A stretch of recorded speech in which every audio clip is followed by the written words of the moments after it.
Hi everyone, welcome to my YouTube channel. I'm Tracy and I'm your host. The purpose of my channel is to create readings that provide support, guidance, and or insight to those who are in need of it and or seeking it. So welcome, as usual.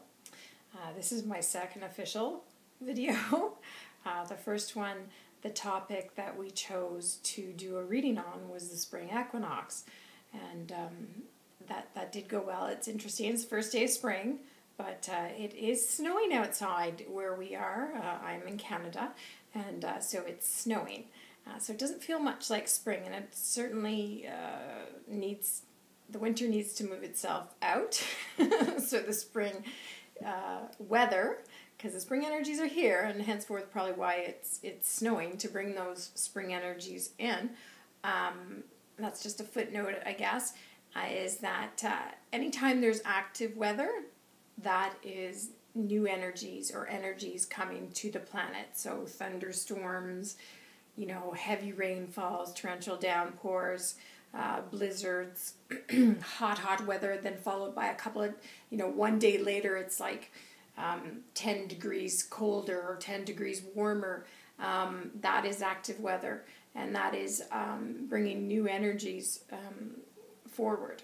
So although I thought this video was going to be on a different topic, I just thought I would add that in as an ad lib. So in my readings, and today's topic is going to be about bullying, and I'm not going to pinpoint victims or the actual bully or anything like that.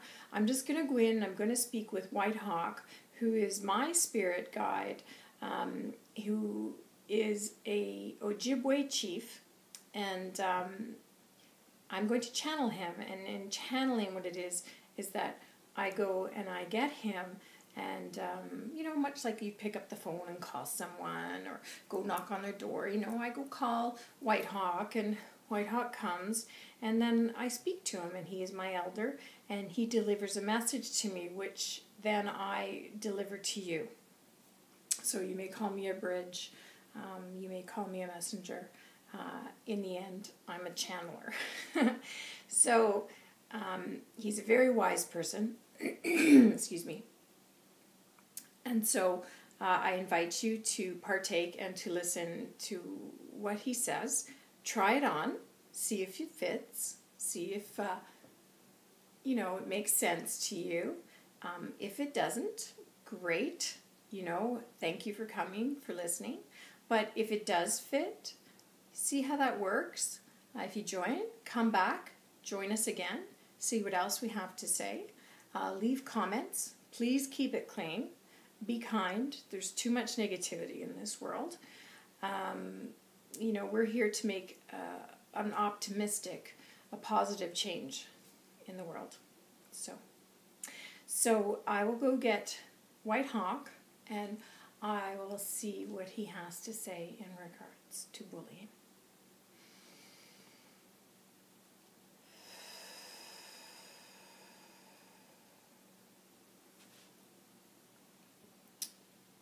Indeed, he says, bullying. He says it is an awful, awful, awful thing. He says, I'm so sorry that any of us or all of us have ever had to go through it. He says, and certainly through the ages and the years, he says, we all know someone or something or somehow we've all been affected by it, he says. And so what I want to say to you, he says, in regards to bullying is simply this.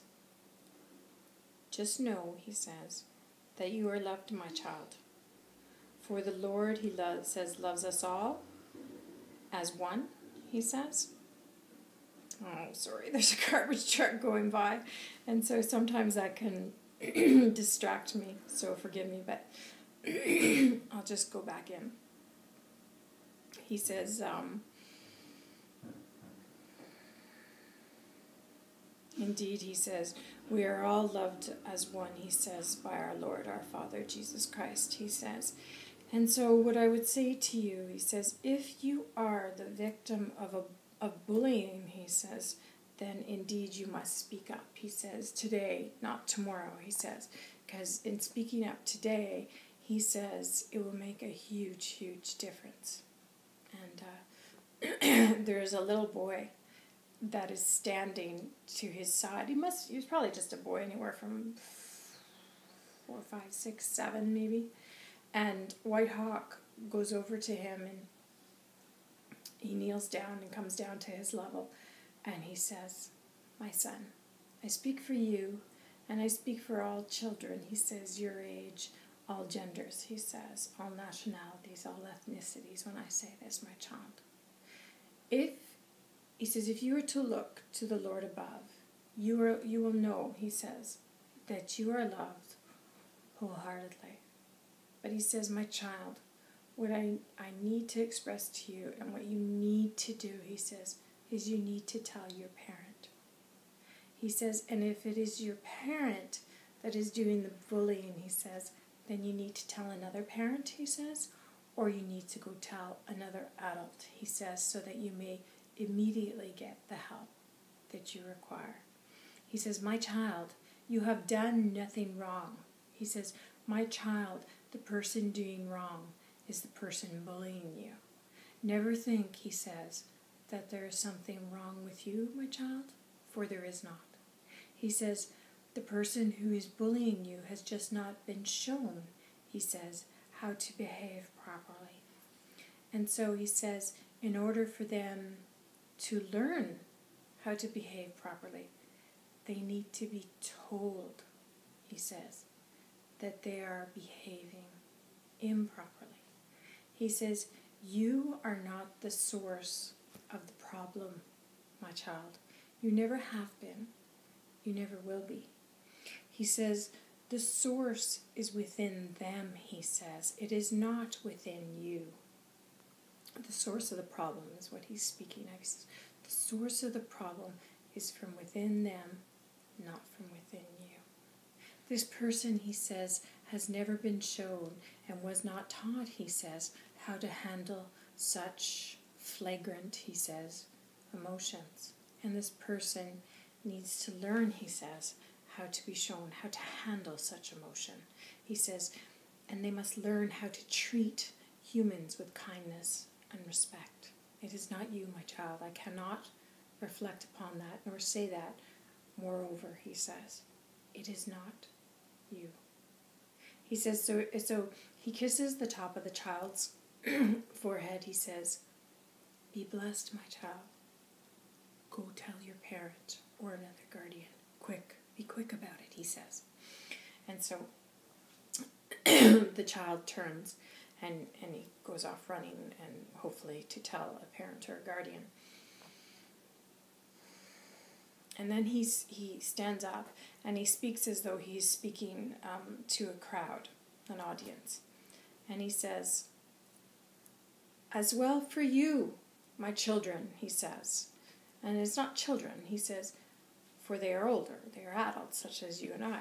And he says, as well for you, my children. He says, the source, the root of the problem, he says, is not you, and never has been, and never will be, he says.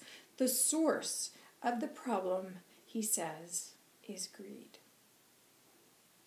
If you are dealing with challenges, he says, with greed, he says, then you need to listen and heed this, he says. The issue is not you. It never has been, never will be. I cannot say that again. Moreover, he says. The issue is them. He says, always has been, always will be. He says, he's standing up tall. He's a very tall man. He's about 6'1". And he says, I too, he says, have been bullied. He says, if you think of my ancestors who have been here before, have we not been bullied? He says, we have been bullied many a times over to get off our land, to shut down what that it is, he says, that we believe in. We have been bullied. He says, but I have returned We have returned. My people have returned, he says. And we are not the source of the problem. We never have been, he says. So for you, my children, the wondrous children of God, he says, all I can say for you is that you are not the source or the root of the problem. He says, and when bullying takes effect, he says, it creates staggering low self-esteem, he says, because we tend to reflect and take it inward, he says. We take it inward and we say, well, it must be us, because I never see him or her or them behave like that around anyone else. So it must be me that is creating the problem. No, my child, he says. It is not your problem. It is their problem. Always has been, always will be. It is their source. It is they who need to relearn to behave properly. He says, and so for those people, he says, who have made a career, a lifestyle, he says,